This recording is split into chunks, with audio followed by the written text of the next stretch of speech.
பொறுப்பெடுத்து சொல்ல வேண்டிய பொறுப்பான பதவியில் இருக்கிறவங்க உடனே எனக்கும் அதுக்கும் சம்மந்தம் இல்லைன்னு சொல்றதுல தான் ரொம்ப குறியா இருக்காங்க. நீங்க பாருங்க, அதை தான் நீங்க இப்ப சொன்ன விவகாரங்கள்லாம் காட்டுது. அவர் வந்து என்ன சொல்லியிருக்காரு, அமைச்சர் வந்து என்ன சொல்லியிருக்காரு, இல்ல இது போலீஸ் துறைக்கும் இதுக்கும் இல்லை, சம்மந்தம் இல்லை, அதாவது போலீஸுக்கும் தமிழ்நாட்டு அரசுக்கும் சம்மந்தம் இல்லையாமா. ஒவ்வொருத்தருக்கு யார் யாருக்கு எவ்வளவு போதை மருந்து தான் சப்ளை பண்ணோன்னு அவர் சொல்றார். அதுல இந்த அமீர்ன்றவருக்கு அவர் சொல்றார் 3,82,00,000 ரூபாய்க்கு போதைப் பொருள் சப்ளை அவருக்கு கொடுத்ததா இவர் சொல்லியிருக்கார். அது வாக்குமூலம். திரு உதயநிதி அவர்கள், விளையாட்டுத்துறை அமைச்சர் உதயநிதி அவர்கள், அவருடைய மனைவியோட பேரு இதெல்லாம் கூட அடிபடுது. அவங்களுக்கெல்லாம் நான் சப்ளை பண்ணேன்னு அவர் சொல்லியிருக்கார். இப்போ அமீருக்கு என்ன பயம் வருதுன்னா, அப்போ இதுலேருந்து எப்படி தப்பிக்கிறது? ஒரு சமயம் தோணுது, ஒருவேளை அவங்க இந்தியிலையும் ஆங்கிலத்திலையும் பேசினா இவருக்கு அது பதில் எப்படி சொல்லுவார், கொஞ்சம் பயமோ அதான் போலையோ, அதுக்கு பதிலாக இவர் வந்து உப்பு சப்பு இல்லாத காரணம் தமிழ்நாட்டை குறிப்பிடவில்லை அதனால நான் போலேன்னு எல்லாம் சொல்லிட்டார். ஆனால் மம்தா பானர்ஜியை பொறுத்த வரைக்கும் அவங்க போனாங்க, போயிட்டு ரொம்ப சாமர்த்தியமாக இப்போதான் சொன்னேன், நம்பிக்கையில்லா தீர்மானம் போய் அவங்க போயிடுச்சுன்னு சொன்னான்னா திமுக உங்கள் உறுப்பினர்களே பண்ணுறாங்க. அப்போ உங்கள் உறுப்பினர்களை தடுக்கிறதுக்கு உங்களுக்கு வக்கு இல்லை. அதனால அவங்களையும் சேர்த்து நீங்கள் நிஜமாவே உண்மையிலே சுற்றுலா தான் போனாங்களா, இல்லட்டா கூவாத்தூரில் அடைச்சி வச்சா மாதிரியோ இல்லை இதுக்கு போன மாதிரியோ அடைச்சி வச்சாங்களோன்ற சந்தேகம் வருது.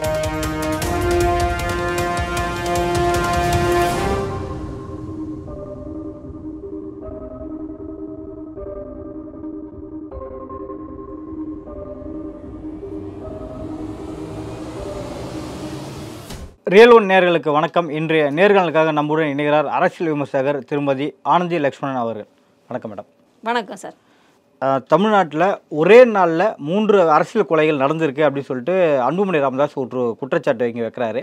அதே சேம் டைமில் இயக்குனர் அமீர் அவர்கள் மற்ற மாநிலங்களை இங்கே கம்பேர் பண்ணும்போது சட்டம் ஒழுங்கு சரியாக இருக்குன்னு சொல்கிறாரு. சட்டத்துறை அமைச்சர் ரகுபதி அவர்கள் என்ன சொல்கிறாருன்னா, கொலைக்கு காரணம் முன்விரோதம் மட்டும்தான், தமிழக அரசு இல்லை அப்படின்னு சொல்கிறாரு. இந்த 3 பேரோட கருத்தை எப்படி பார்க்குறீங்க மேடம்? முதல்ல ஒரு சட்டம் ஒழுங்குன்றது வந்து மாநில அரசோடைய கட்டுப்பாட்டில் முதல்வரோட நேருடைய கண்காணிப்பில் தானே இருக்குது. இன்னும் எத்தனையோ விஷயங்கள், இப்போ ஒரு படிப்புன்னு எடுத்துக்கிட்டா உடனே வந்து ஐயோ மாநில அளவில் கொடுத்துருங்க, ஏன் அது இன்னும் மட்டமானோம்ல, ஏன்னா உங்களுக்கு அங்கே தொடர்பு இருக்குது அதெல்லாம் சொல்லிட்டீங்க, சரி அதை பற்றி பேச வேண்டாம். சட்டம் ஒழுங்கு முதல்வரோட நேரடி கண்காணிப்புலாம் இருக்குது. இந்த தமிழ்நாடு இந்த 3 வருஷத்தில் முன்னாடியிலேயும் இருந்தது, ஆனால் இந்த 3 வருஷத்தில் வந்து கொலைகள் தினம் அநேகமாக தினம் ஒரு கொலை. ஒருத்தர் சொல்லியிருக்காரு, அதை யாரும் கூட நம்ம சொல்ல வேணாம், 500க்கு மேற்பட்ட 3 வருஷத்தில் 500க்கு மேற்பட்ட கொலைகள் சொன்னா ஆவரேஜ் நீங்கள் எடுத்து பாருங்கள் எவ்வளோ ஆச்சுன்னுட்டு. அப்போ இது வந்து கேட்கவே நல்லா இல்லைல்ல. அப்படி இருக்கிறதே இந்த சட்ட ஒழுங்கை வந்து ஒழுங்காக வச்சுக்க வேண்டியது, அதை வந்து நிலை குலைஞ்சிருந்தா கூட அதை சரியாக கொண்டு வர வேண்டியது அரசோட கடமை. இல்லைன்னா பொதுமக்கள் எப்படி நிம்மதியாக இருக்க முடியும்? நீங்கள் கொலைகள்னு சொன்னீங்கன்னா வரிசையாக ஒரு இப்போ சமீபத்தில் நிறைய பேர் கொலையாயிருக்காங்க. அதுவும் வந்து பார்த்தீங்கன்னா அரசியல் பிரமுகர்கள் நிறைய பேர் கொலை செய்யப்படுறாங்க. அதுவும் பொது வெளியில் பட்டப்பகலில், டே லைட் ப்ரூட்டல் மர்டர்னு சொல்லுவாங்க ஆங்கிலத்தில். அதை மாதிரி கொலையாறாங்க அப்படின்னு சொன்னால் சாமானிய மக்களுக்கு வந்து என்ன ஒரு நம்பிக்கை இருக்கும், இல்லை என்ன ஒரு இது இல்லாமல் பயம் இல்லாமல் எப்படி நடமாட முடியும்? இப்போ பாருங்கள், திருநெல்வேலியில் ஒரு ஜெயக்குமார் தனசிங்ன்றவர் கொலை செய்யப்பட்டார். பாமக நிர்வாகி ஒருத்தர் கொலை செய்யப்பட்டார், தீபக் ராஜா. அப்புறம் ஆம்ஸ்ட்ராங் கொலையும் நடந்தது. அதே ஆம்ஸ்ட்ராங் கொலையும் போது சேலத்தில் ஒரு அதிமுக பிரமுகர் கொல்லப்பட்டார். அப்படின்னா பார்த்தீங்கன்னா கேள்விப்படுற விஷயம்லாம் அப்போ இப்போ அரசியல் சம்மந்தப்பட்டவர்கள் மட்டும்தான் கொல்லப்படுறாங்களா அப்படின்னு கேட்டிங்கன்னா இல்லை. இன்னொரு இடத்துல ஒரு சாதாரண ஒரு மகளிர் இதில் வந்து ஒரு பெண்மணி வந்து பட்டப்பகலில் கொல்லப்பட்டாங்க. என்ன எங்கே போகுது தமிழ்நாடுன்ற சந்தேகம் வருது. இதுல பொறுப்பெடுத்து சொல்ல வேண்டிய பொறுப்பான பதவியில் இருக்கிறவங்க உடனே எனக்கும் அதுக்கும் சம்பந்தம் இல்லைன்னு சொல்றதுல தான் ரொம்ப குறியா இருக்காங்க. நீங்க பாருங்க, அதை தான் நீங்க இப்ப சொன்ன விவகாரங்கள்லாம் காட்டுது. அவர் வந்து என்ன சொல்லியிருக்காரு, அமைச்சர் வந்து என்ன சொல்லியிருக்காரு, இல்ல இது போலீஸ் துறைக்கும் இதுக்கும் இல்லை, சம்பந்தம் இல்லை, அதாவது போலீஸுக்கும் தமிழ்நாட்டு அரசுக்கும் சம்பந்தம் இல்லையாமா. எப்படிங்க இப்படி சொல்ல முடியும்? நான் இப்பதான் சொன்னேன், சட்டம், காவல், ஒழுங்குத்துறை, இத்தனை துறைகள் நேரடி கண்காணிப்பில் இருக்கு தமிழ்நாடு அமைச்சரவையில். அதில் பொறுப்பு முதலமைச்சர் தான். அப்படி இருக்கிறச்சே இதே மாதிரி ஒரு பொறுப்பில்லாத ஒரு பதிலை வந்து ஒரு அமைச்சர் சொன்னான்றது வந்து ரொம்ப அதிர்ச்சிகரமாக இருக்குது. அதே மாதிரி இந்த அமீர்ன்றவர் யார்? உங்களுக்கு அமீர்ன்றவரை ஒரு திரைத்துறையில் ஒரு டைரக்டராக உங்களுக்கு தெரியும். நீங்கள் அதே மாதிரி தான் அந்த இவர் பாட்டாளி மக்கள் கட்சி அவராவது ஒரு அரசியல் தலைவர் ஒரு இதில் இருக்கார், பொது வாழ்க்கையில் இருக்கார். அரசியல் சேவைன்றது நம்ம பொதுவாக என்ன சொல்லுவோம், மக்களுக்கு சேவை பண்ணுறதுக்காகன்னு சொல்லுவோம். அதில் தான் சொல்லுவோம் அரசியல் கட்சி தலைவர்கள்லாம். இன்றைக்கி அப்படி இருக்கான்றது சந்தேகம் தான்.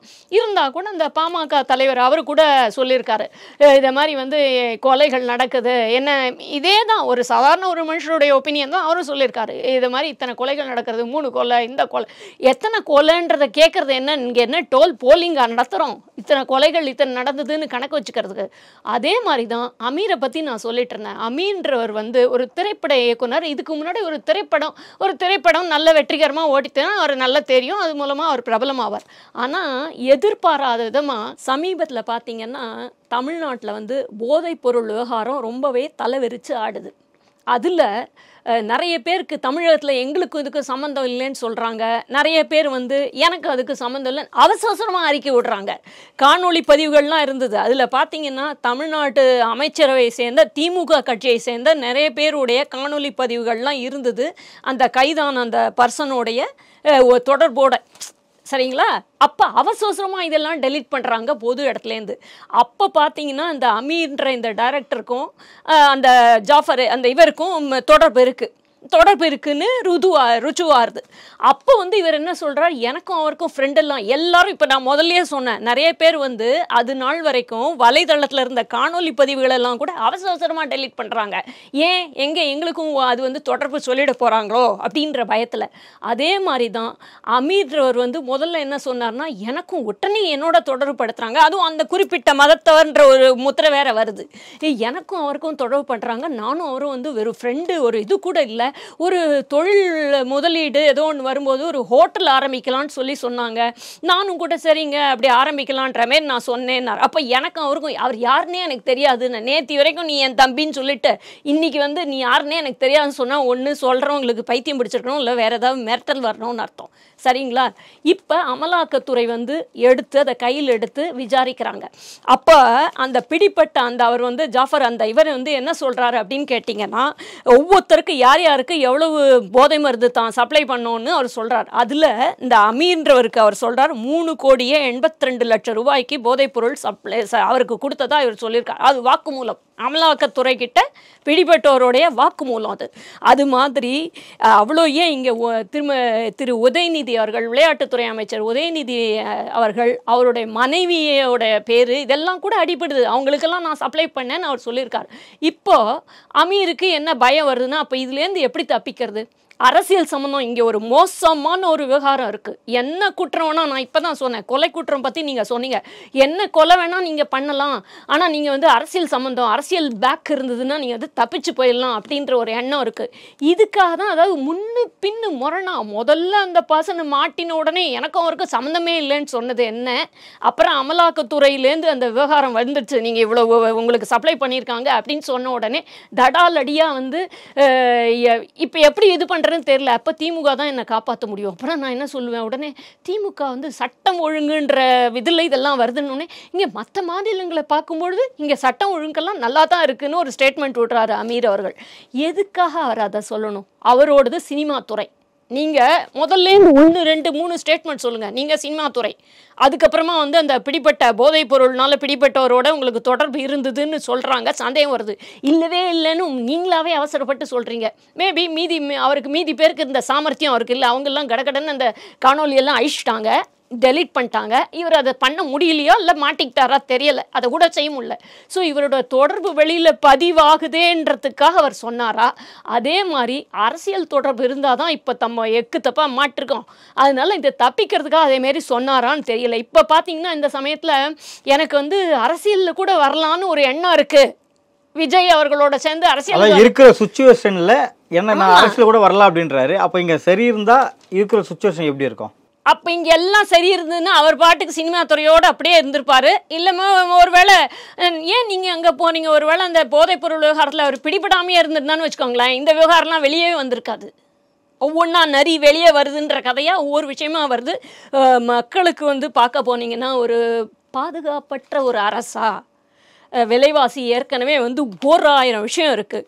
முன்னாடி நீங்கள் பார்த்தீங்கன்னா வந்து ஒரு சிலிண்டர் நம்ம வந்து தமிழ்நாடு அமைதி பூங்கா அப்படின்னு சொல்லணும்னு கவர்னருக்கு எழுதி கொடுத்து அவர் சொல்லணும்னு சொன்னார்.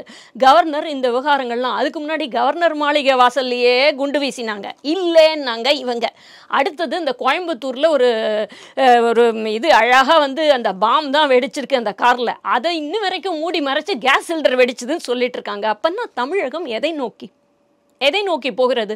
ஆளும் கட்சியில் இருந்து பொறுப்பாக இருக்கிறவங்க அப்படியா எனக்கு கீழே இவ்வளோ தவறுகள் நடந்திருக்கு, மக்களுடைய பாதுகாப்பு என்னுடைய பொறுப்பு, அதை வந்து நான் கவனத்தில் வச்சு இதை வந்து எப்படி தடுக்கலாம், இல்லை கடுமையான சட்டம். ஒரு முறை இவர் நம்ம முதல்வர் கூட சொன்னாரே, நான் வந்து பாரபட்சம்லாம் பார்க்க மாட்டேன், இந்த மாதிரி விவகாரங்களில் வந்து போதைப்பொருள் விவகாரத்துலலாம் யாராவது சந்தேக கிடத்துமா இருந்ததுன்னா நான் வந்து அப்படியே கொஞ்சம் கூட இது இல்லாமல் நீதி அவங்களுக்கு வந்து தண்டனை கொடுப்பேன் இப்படியெல்லாம் சொன்னாரே. இதெல்லாம் பொய்யா?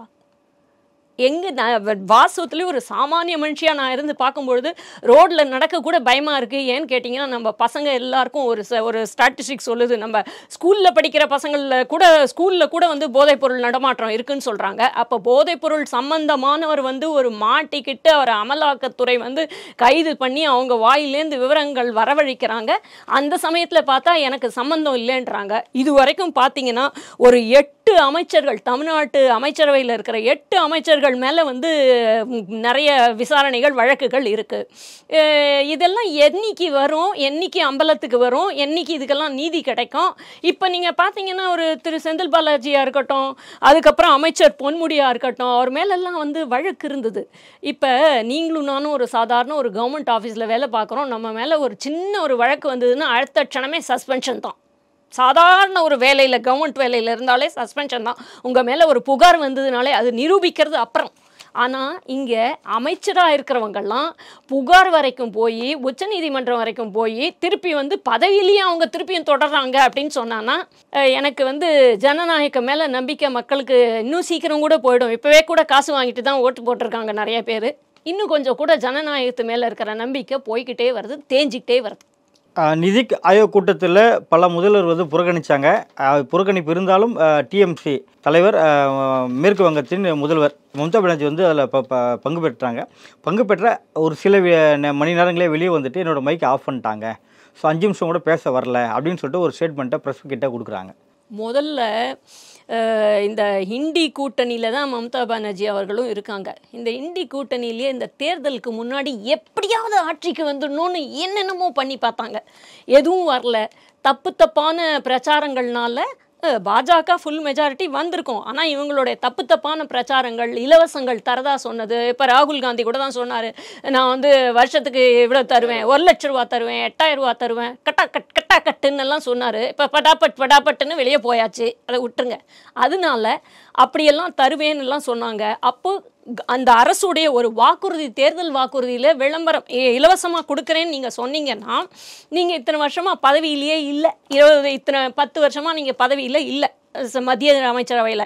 அப்போது ஒரு நிதி நிலைமை நீங்கள் வந்து இஷ்டத்துக்கு சொல்கிறீங்க, ஆஹாஹா நம்ம இந்தியா வந்து அப்படியே பொருளாதார வீழ்ச்சி ஊன்னு சொல்ல வச்சுருக்கீங்க, மக்களை தப்பாக சொல்ல வச்சுருக்கீங்க. அப்போ உங்களுக்கு அரசுடைய நிதி நிலைமையே தெரியாது. அப்படி இல்லை, நிதி நிலைமை தெரியாத பட்சத்தில் எந்த உத்தரவாதத்தில் இவ்வளோ பணம் கொடுப்பேன்னு நீங்கள் ஒரு வாக்கெல்லாம் கொடுத்தீங்க. ஸோ உங்களுக்கு பொய்யின்னு நீங்கள் பதவிக்கும் நீங்கள் வர முடியல. மக்கள் வந்து ஒரு சில இடங்களில் வந்து புரட்சியே நடத்துகிறாங்க, கலட்டா பண்ணுறாங்க. எங்கே போச்சு அந்த பணம், கொடுக்குறேன்னு சொன்னீங்களே எங்கே போச்சு? உத்தரப்பிரதேசத்தில் சில இடங்கள் எல்லாம் அமக்கலமே நடக்குது. கிராமத்துலலாம் சில பொம்பளைகள்லாம் வந்து கேட்குறாங்க, எங்கே பணம் கொடுக்குறேன்னு சொன்னீங்களே, அதை நம்பி தானே உங்களுக்கு ஓட்டு போட்டோன்னு கேட்குறாங்க. ஸோ இந்த மாதிரி ஒரு சமயத்தில் அந்த பட்ஜெட் வருது. அந்த பட்ஜெட் கூட்டத்தில் வந்து இவங்க அமக்கலம் பண்ணினானா இவங்க பேரில் இருக்கிற ஒரு பேர் கெட்டு போய்டும்ன்றதுக்காக அடுத்து நிதி ஆயோக் கூட்டம்ன்றது என்ன, இந்த பட்ஜெட் இதை பற்றி அலசல். இப்போ எத்தனையோ மாநிலங்களுக்கு வந்து என்ன சொல்லுவாங்க, எங்களுக்கு வேண்டியது அட்லீஸ்ட் கேட்டு வாங்கிக்கலாம், இல்லை ஒரு நீங்கள் நியாயம், நீங்கள் உங்களுக்கு மக்கள், நான் முதல்ல சொன்னேன், உங்களுக்கு மக்கள் மேலே அக்கறை இருந்ததுன்னா நிதி ஆயோக் கூட்டத்தை வந்து புறக்கணிப்போம் நீங்கள் சொல்ல மாட்டீங்க. இப்போ ஒரு காலேஜ்லேயோ ஒரு ஸ்கூல்லையோ டீச்சர் வந்து ஒழுங்காக பாடம் நடத்தலை, இல்லை அவங்க ஏதோ சரியா இல்லைன்னு சொன்னால் நாங்கள் உடனே பணம் கட்டி நாங்கள் வந்து பரீட்சை கிளாஸு ஸ்கூலில் போய் சேர்றோம், பாடம் நடத்தாமல் போச்சுன்னு சொன்னா உடனே நாளையிலேருந்து 4 லீவ் போட்டுருவேன்னு சொன்னீங்கன்னா யாருக்கு பாடம் போகுது? உங்களுக்கு தானே போகுது. அதுக்கு பதிலாக நீங்கள் என்ன செய்வீங்க, இதை சீர்படுத்த தான் நீங்கள் வழி பண்ணுவீங்க. அதே மாதிரி தான் இண்டி கூட்டணியில் கூட்டணியில் இருக்கிற இத்தனை பேர் வந்து நிதி ஆயோக் கூட்டத்துக்கு போக மாட்டேன்னு ஒவ்வொருத்தரும் ஒரு சப்பக்கட்டு காரணங்கள் சொன்னாங்க. ஆனால் மம்தா பானர்ஜியை பொறுத்த வரைக்கும் ரொம்ப ரொம்ப கெட்டிக்காரங்க. ஏன் தெரியுங்களா?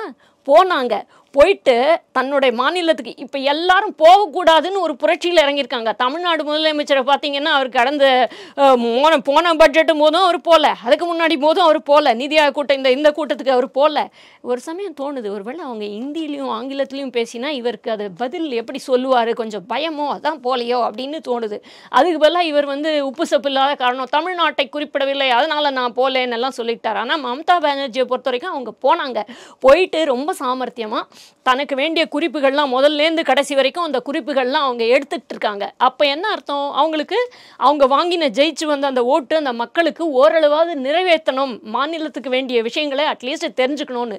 ஆனால் வேணும்னா இப்போ அவங்க கூட்டணியில் இருக்கிற மீதி பேர்கிட்ட, அவங்க இண்டி கூட்டணியில் இருக்காங்க, அவங்கள்ட்ட வந்து அவங்க மட்டும் போனாங்கன்னு சொன்னால் அங்கேயும் நல்ல பேர் வாங்கணும்ல. அதுக்காக அரசியலுக்காக பாதியில் எழுந்து வந்து நான் வந்து வெளியேறிட்டேன் அப்படின்னா, நீ வெளியேறினவங்க ஏன்பா குறிப்பெல்லாம் எடுத்துக்கிட்டீங்க, நீங்கள் அக்கறையை காமிச்சிடக்கூடாது, இது தேவையில்லாமல் மியூட் பண்ணிட்டாங்க, அது பண்ணிட்டாங்க, இது பண்ணிட்டாங்க. அவங்க சொல்கிறாங்க ஒரு கூட்டத்தில் இத்தனை பேர் கலந்துப்பாங்க, இத்தனை பேருக்கு ஒருத்தருக்கு இவ்வளவு டைம்னு ஒரு கணக்கு இருக்குது. நீங்கள் பாட்டுக்கு ஒருத்தரையே பேசிக்கிட்டே போகிறாங்க, அதிலும் தேவையில்லாத புகார்லாம் சொல்லிக்கிட்டே போனாங்கன்னா வந்து கூட்டமே அதுவே வீணாக போயிடும். அதனால அவங்க முதல்ல சொன்னாங்க ஒருத்தருக்கு இவ்வளவு நேரம், அது வந்து உங்களுக்கு முன்னாடியே அந்த இண்டிகேஷன் வரும், உங்கள் டைம் முடிஞ்சிடுச்சுங்க, இப்போ உங்கள் இதை முடிப்போன்னு சொல்லி சொன்னாங்க. இந்த விவகாரங்கள்லாம் சாமானிய மக்களுக்கு தெரியுமா? தெரியாது. வெளியே வந்து இவங்க வந்து அழகாக அறிக்கை விடுறாங்க, என்னை வந்து அப்படியே பாதியில் மியூட் பண்ணிட்டாங்கன்னு. நீங்கள் போய் உங்களுக்கு வேண்டியதெல்லாம் வாங்கிட்டு தான் வந்தீங்க. ஆக மொத்தம் உங்களுக்கு மம்தா பானர்ஜியை பொறுத்த வரைக்கும் அவர் பொய் சொல்கிறாங்க அப்படின்னு சொல்லிட்டு மேற்கு வங்காள ஆதிரஞ்சன் சௌத்ரி இவர் காங்கிரஸ் இவர் கூட சொல்லியிருக்காரு, மம்தா அவங்க வந்து பொய் சொல்கிறாங்க, உண்மையில் அப்படியெல்லாம் இல்லை அப்படின்னு சொல்லி அவங்களே சொல்கிறாங்க. அவங்க மேற்கு வங்கத்தை சேர்ந்தவங்க தான். வெறும் அரசியலுக்காக இதை மாதிரி மக்கள் நலனை புறக்கணித்து அரசியலுக்காக ஒருத்தர் போகாமல் இருக்கிறது என்ன இவங்க செஞ்சுருக்காங்க? ஒன்று, நான் அங்கே போய் உட்காந்துப்பேன். முந்தானத்தி அவங்க நம்ம நிதி அமைச்சர் நிர்மலா சீதாராமன் அவர்களை வந்து கேள்வி கேட்குறாங்க, நம்ம தமிழ்நாட்டு இவங்க கனிமொழி அவங்கன்னு நினைக்கிறேன், கேட்குறாங்க, அவங்க பதில் சொல்கிறாங்க. இப்போ நான் உங்களை கேட்குறேன், நீங்கள் பதில் சொல்கிறீங்க, நீங்கள் பதில் சொல்லும்போது அது யாருக்கும் காதில் விழக்கூடாதுன்னு நான் கத்தி அமக்கலம் பண்ணி ரகலை பண்ணி இதெல்லாம் பண்ணேன்னு வச்சுக்கோங்களேன். அப்போ உங்களுக்கு என்னோட விளக்கத்தை கேட்குற மாதிரி உங்களுக்கு இல்லை. நீங்கள் எப்போ உங்களுக்கு மக்கள் மேலே அக்கறை இருந்ததுன்னா விளக்கத்தை கேட்டு பெற்று அதுக்கு விவரங்களை கேட்டு என்ன ஏதுன்னு நியாயமாக நீங்கள் வந்து விவாதம் பண்ணியிருப்பீங்க. ஆனால் உங்களுக்கு அதெல்லாம் இல்லை. என்ன அமக்கலம் பண்ணும் அரசியல், ஆக மொத்தம் அரசியல்ன்ற ஒரு அரசியல் வியாதிகள் இல்லை, அரசியல் வியாதிகள். அதனால தான் இவங்க செய்கிறாங்க. இது முழுக்க முழுக்க முழுக்க வந்து அரசியலை தவிர வேற ஒன்றுமே இல்லை, அவ்வளோதான் நான் சொல்ல முடியும். இதை காஞ்சிபுரம் மேயர் மீதான நம்பிக்கை வாக்கெடுப்பு தோல்வி அடைஞ்சிருக்கு. இந்த தோல்விக்கு என்ன காரணம் மேடம்? உங்களுக்கு அந்த காஞ்சிபுரம் விவகாரம் வந்து எடுத்தீங்கன்னு வச்சுக்கோங்களேன், அது ஒரு பெரிய ராமாயணம் மாதிரி வருது. ஆக்சுவலாக சொல்ல போனால் காஞ்சிபுரத்தில் வந்து கடந்த இந்த மேயர் தேர்தலில் வந்து மொத்தம் 51 வார்டு, அதில் 51 பேர் எடுத்திருக்காங்க, 51 பேர் தேர்ந்தெடுத்திருக்காங்க. அந்த 51 பேரில் வந்து திமுகவை சேர்ந்தவங்க 33 பேர், அப்புறம் வந்து காங்கிரஸை சேர்ந்த ஒருத்தர், அப்புறம் விசிகாவை சேர்ந்த ஒருத்தர், அதிமுகவை சேர்ந்த அது மட்டும் அவங்க வந்து பார்த்தீங்கன்னா 35 பேர் மெஜாரிட்டின்னு வச்சுப்போம். மிச்சம் மீதியில் வந்து அதிமுகவில் வந்து 8 பேர், தமாகவில் ஒருத்தர், பாமகவில் 2 பேர், பாஜகவில் ஒருத்தர், சுயேட்சையில் வந்து 4 பேர், ஆக மொத்தம் இங்கே 18 பேர், அங்கே 35, இங்கே 18. இது நடுவில் என்ன ஆயிடுச்சு அப்படின்னு கேட்டிங்கன்னா, அப்போ அவங்களது மெஜாரிட்டி திமுகவில் உங்களுக்கு இத்தனை பேர் சொன்னேன், திமுகவை சேர்ந்த திருமதி மகாலட்சுமி யுவராஜுன்றவங்களை வந்து தேர்ந்தெடுத்து மேயராக இருக்காங்க. ஆனால் அவங்க முதல்லேருந்தே பார்த்தீங்கன்னா வளர்ச்சி பணிகள் எல்லாம் ஒழுங்காகவே செய்யலை, அவங்க பற்றி ஏகப்பட்ட புகார் இருந்தது.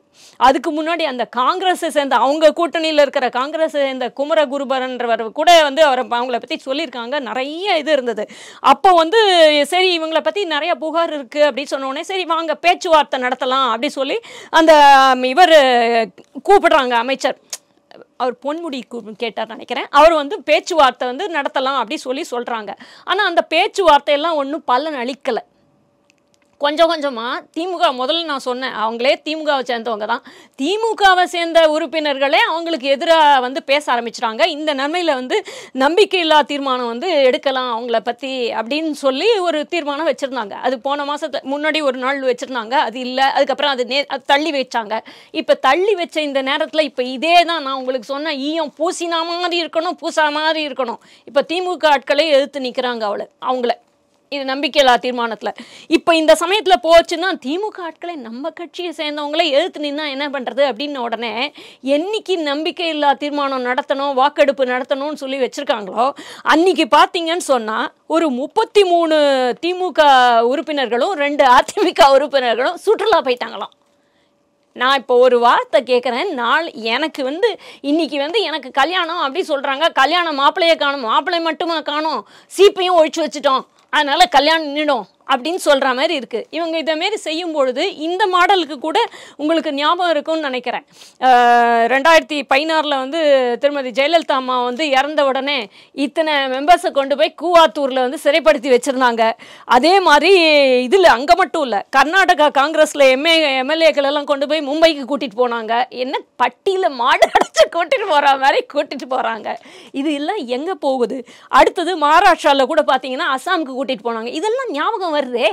யாரு எந்த மாடல்ல செய்யறாங்க? அப்பன்னா இவங்க இப்பதான் சொன்ன நம்பிக்கையில்லா தீர்மானம் போய் அவங்க போயிடுச்சுன்னு சொன்னா திமுக உங்க உறுப்பினர்களே பண்றாங்க. அப்ப உங்க உறுப்பினர்களை தடுக்கிறதுக்கு உங்களுக்கு வக்கு இல்லை. அதனால அவங்களையும் சேர்த்து நீங்க நிஜமாவே உண்மையிலே சுற்றுலா தான் போனாங்களா, இல்லட்டா கூவாத்தூரில் அடைச்சி வச்சா மாதிரியோ இல்லை இதுக்கு போன மாதிரியோ அடைச்சி வச்சாங்களோன்ற சந்தேகம் வருது. இது எப்படி போகும் அப்படின்றது இப்போ இன்னொன்று, இந்த மாதிரி இவங்கெல்லாம் கிளம்பி போயிட்டாங்கன்னு வச்சுக்கோங்க, ஆளே இல்லை, அதனால நாங்களே மெஜாரிட்டின்னு நீங்களே சொல்லிக்கலாம். ஆள் இல்லை அவருக்கு இல்பப்பு சக்கரையானுவாங்க. அதேமாரி யாருமே இல்லைன்னா யாருமே இல்லை போட்டிக்கு, யாருமே நம்பிக்கையில்லா தீர்மானம் சொல்கிறதுக்கு. நம்பிக்கையில்லா தீர்மானம் யாரெல்லாம் சொல்லுவாங்களோ அவங்களெல்லாம் கடத்தி கூட்டிட்டு, இவங்க உண்மையிலே சுற்றுலா தான் போனாங்களா இல்லை கடத்தி கூட்டிகிட்டு போனாங்களா, பட்டியில் அடைச்சி போனாங்களான்னு தெரியலை. முன்னாடி இதில் கூட நீங்கள் பார்த்தீங்கன்னா இந்த பட்டியில் அடைச்சி வாக்கு வாங்குறதுன்றது இந்த இடைத்தேர்தல், ஈரோடு கிழக்கு தேர்தலில் கூட அதை செஞ்சாங்க. ஸோ திராவிட மாடல் ரொம்ப ரொம்ப அருமையாக இருக்குங்க. உண்மையிலேயே திராவிட மாடல்னால் என்னன்னு அவங்களுக்கே சொல்ல தெரியாது. ஆனால் பொதுமக்களை கேளுங்க, இதேமாரி 4 நிகழ்ச்சிகளை சொல்லுவாங்க. அப்போ சரி உங்களுக்கு யாருக்கு வேணால் தெரியும். சின்ன குழந்தைய கேட்டால் கூட சொல்லுவோம், திராவிட மாடலாக ஊழலின் மொத்த உருவம்னு சொல்லுவாங்க. இதுக்கப்புறம் மேயர் விவகாரம் எப்படி போகும் மேடம்? இதுக்கப்புறம் மேயர் விவகாரம் எப்படி போகும்னு நீங்கள் கேட்டிங்கன்னா, ஒன்று அந்த மேயர் மேலே நம்பிக்கையில்லா தீர்மானம் முதல்ல இந்த அப்போ என்ன ஆச்சு, இதேமாதிரி இவங்க அடைச்சி கூட்டிகிட்டு போன போது என்ன ஆச்சுன்றதை கொஞ்சம் ஞாபகப்படுத்தி பாருங்கள். அந்த முதல்ல சசிகலா அம்மையாக தான் அதை செஞ்சாங்க. அப்புறம் என்ன ஆச்சு, அப்புறம் அவங்களெல்லாம் சொன்னபடி அப்படியே ப்ரீ ப்ரோக்ராம்னு மாதிரி திருப்பி அழைச்சிட்டு இவங்களுக்கு நேராக தான் நீ ஓட்டு போடணும் அப்படின்ற மாதிரி மிரட்டினாங்க. உங்களுக்கு இந்த விவகாரம் சொல்லும்போது எனக்கு இன்னொரு விஷயம் கூட வருது, அதை சொல்ல விட்டுட்டேன், அதை கூட சொல்லணும். அதாவது ஒரு முறை திருமதி சோனியா அம்மா தான் ஏகோபித்த காங்கிரஸ் தலைவராக அவங்க தான் பிரைம் மினிஸ்டராக தேர்ந்தெடுக்கணும். அப்போ திரு அப்துல் கலாம் அவர்கள் குடியரசுத் தலைவராக இருந்தார். அவங்க இவர் தானே பிரசிடென்ட் தானே சொல்லணும். அப்படின்னா இவங்க எல்லாம் அவங்களுடைய மெம்பர்ஸ் எல்லாம் காங்கிரஸ் உறுப்பினர்கள்லாம் சேர்ந்து ஏகோபித்த முடிவு இங்கே சோனியா அம்மாவை தான் இது பண்ண போகிறேன் அப்படி சொல்லி முன்கூட்டியே அவங்கள்ட்ட எல்லாம் கையெழுத்து வாங்கி அத்தனை ஃபைலையும் எடுத்துகிட்டு நம்ம ராஷ்டிரபதி அவர்கள் அலுவலகத்துக்கும் போய் எல்லாம் பண்ணுறாரு. அந்த சமயத்தில் நம்ம இவருக்கு அப்துல் கலாம் ஐயா அவர்களுக்கு ஒரு பெட்டிஷன், ஒரு இது வருது, கொஞ்சம் இருங்க இந்த முடிவை சோனியா காந்தி அம்மாவுக்கு தலைவி பொறுப்பு கொடுக்கறதுக்கு முன்னாடி எனக்கு சில விஷயம் சொல்ல வேண்டியிருக்குன்னு அந்த முக்கியம் ஒரு பிரபல இவர் ஒருத்தர் சொல்கிறார். சொன்ன உடனே அந்த பிரபல பாஜக உறுப்பினரோடனே நம்ம இவர் என்ன பண்ணுறாருன்னா, அப்துல் கலாம் அவர்கள் என்ன செய்கிறாருன்னா, சரி நீங்கள் அங்கே வாங்க அப்படின்னு கூப்பிட்டு என்ன விவகாரம், எதுக்காக இதேமாரி இந்த முடிவு எடுக்க வேணாம்னு சொன்னீங்கன்னொடனே அவர் சொல்கிறாரு, இந்த சோனியா அம்மாவை எடுக்கிறதுக்கு முன்னாடி அவங்க மேலே ஒரு வழக்கு இருக்குது, இது இரட்டை குடியுரிமை அவங்க வச்சுருக்காங்க. இப்படி இரட்டை குடியுரிமை வச்சுருக்கிறவங்க எப்படி நம்மளோட எதுக்கு அவங்க கட்சியில் அவங்க என்ன பொறுப்பில் வேணால் இருந்துக்கிட்டோம், ஆனால் அவங்க பிரதம மந்திரி ஆக முடியாது. இந்த இரட்டை குடிமை உரிமைன்ற ஒரு விஷயத்தை கொஞ்சம் நீங்க கவனிச்சு பாருங்க, அப்புறம் தான் பண்ண முடியும் அப்படின்னு சொன்ன உடனே சாயந்தரம் 5 மணி வரைக்கும் நான் தான் பிரதம மந்திரின்ற கனவு அவங்களும் அப்படியே எல்லா எம்எல்ஏவோட இதெல்லாம் வாங்கிட்டு எல்லாம் பண்ணவங்க டக்குன்னு என்ன சொல்லிட்டாங்க, இல்லை எனக்கு கொஞ்சம் உடம்பு சரியில்லை, இந்த பொறுப்பை ஏற்றுக்க முடியுமான்னு எனக்கு தெரியலன்னு அவங்களாவே பின்வாங்கிட்டாங்க. ஆனால் அன்னைக்கு ஒரு டாக்டர் அப்துல் கலாம் மாதிரி ஒருத்தர் இருந்தார், சரியானபடி அதை ஆய்வறிந்து எல்லாம் பண்ணினார். அதே மாதிரி தான் இந்த மேயரை ஏன் வேண்டாம் அப்படின்னு சொல்லி சொன்னா, இதே மாதிரி இந்த மகாலட்சுமி யுவராஜ் அப்படின்னு சொன்னாங்கன்னா அவங்க மேல அது சரியான இது வேணும், விவகாரம் அதை ஆராய்ந்து பார்க்கணும். இதெல்லாம் பண்ணினான்னு சொன்னா பண்ணின அப்புறம் தான் இந்த நம்பிக்கையில்லா தீர்மானத்தை இன்னொரு நாள் தள்ளி வச்சா கூட பரவாயில்ல. ஆனால் உண்மையான நம்பிக்கையில் ஏன் நம்பிக்கையில்லா தீர்மானம் வருது, ஒருத்தர் சரியில்லைனாலும் தானே நம்பிக்கையில், அதுவும் உங்கள் ஆட்களே வேற சொல்லியிருக்காங்களே, நாங்களாம் எதிர்ப்பு தரப்பு சொன்னாலும் அது சொல்லலாம், உங்கள் ஆட்களே சொல்லும் பொழுது அப்போ அது உண்மையான ஆய்வறிக்கை வந்து அவங்க மேலே இருக்கிற ஊழலெல்லாம் வந்து நிரூபிக்கப்பட்டு அவங்க சரியான ஒரு மேயர் என்ற பொறுப்பில் அவங்க வந்து ஒன்றும் சரியில்லை. எல்லாருமே இந்த மாதிரி நம்ம தமிழ்நாட்டு இதில் சென்னை மேயர் மாதிரி பிரியாமா மாதிரி அவங்க ஏதோ ஒன்று தப்பாக சொல்ல, கொசு வலையை பிடிக்கிறேன்னு அவங்க சொல்ல, கொசுக்களை பிடிக்கல, கொசு வலையை பிடிக்கிறாங்க. பக்கத்தில் இருக்கிற நம்ம அமைச்சர் அடிச்சு விடுன்னு சொல்லுவார். அது மாதிரி அவங்களுக்கும் அடிச்சு விடுன்னு சொல்கிறதுக்கு யாராவது இருந்தாங்கன்னா வேணால் திரும்பி அவங்களே வரலாம். அது வரைக்கும் பொறுத்து தான் பார்க்கணும்.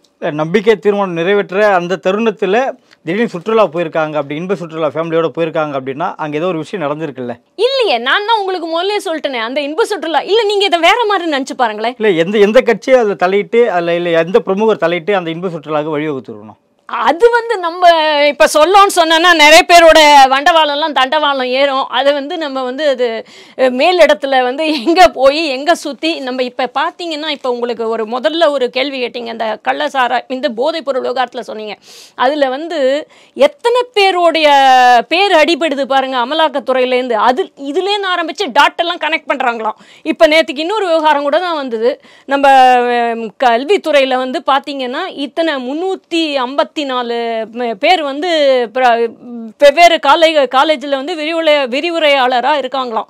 ஆனால் அவங்க ஒரே நேரத்தில் 11 காலேஜில் விரிவுரை அப்படி என்ன சொல்லுது, எதை கேட்குறதுன்னு தெரியல. அங்கே பார்த்தீங்கன்னா நம்ம கல்வி அமைச்சர் பார்த்தீங்கன்னா திமுகவை சேர்ந்தவர்.